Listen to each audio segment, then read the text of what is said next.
Ito po ang pinaka-finale na pagbabasa ng ating ritual.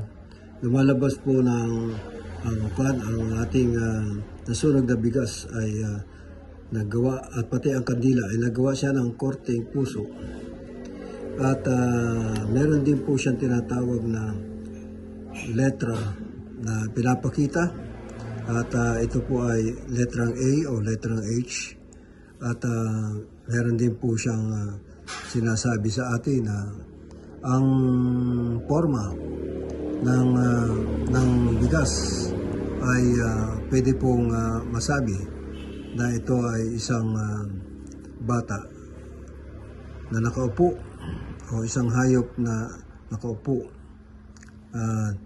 Ngayon po ay tuloy pa din natin ang pagbabasa, at kung iikutin po natin siya ay para pong lumalabas na ito ay parang hugis sa bundok na maraming mga bulubundukin. So ang ating pong posible pong ito ay, dahil ako geologist, ay posibleng ito ay para sa aking trabaho, na ibig sabihin ay ako ay mananatili magtatrabaho para sa bundok at alamin kung ano po ang mga nandoon sa ilalim ng bundok. Patuloy po natin ikutin, at ngayon po ay lumalabas na ito po ay parang isang babae, at meron po siyang isang anak na nandun sa malayo. Dalawa lang po ibig sabihin niya, either papalapit dito sa nanay o papalayo sa nanay.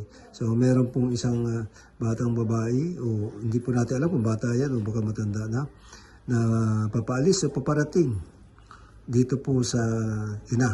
Okay. Patuloy po nating ikutin ang ating pong natapos na at dito po lumalabas na para po bangka na ang style nung nasa baba. Okay? So tipong ano po ito, parang isla na may tubig dagat sa gitna, at mayroong bangka, may isang tao.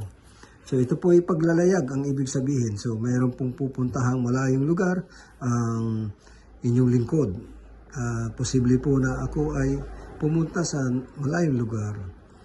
Okay. Maraming salamat po, at dito po nagtatapos ang ritual ni Jukri, at ang pagbabasa ng kandila at ang kinalabasan ng kabuuan ritual finale. Maraming salamat po, at hanggang sa muli.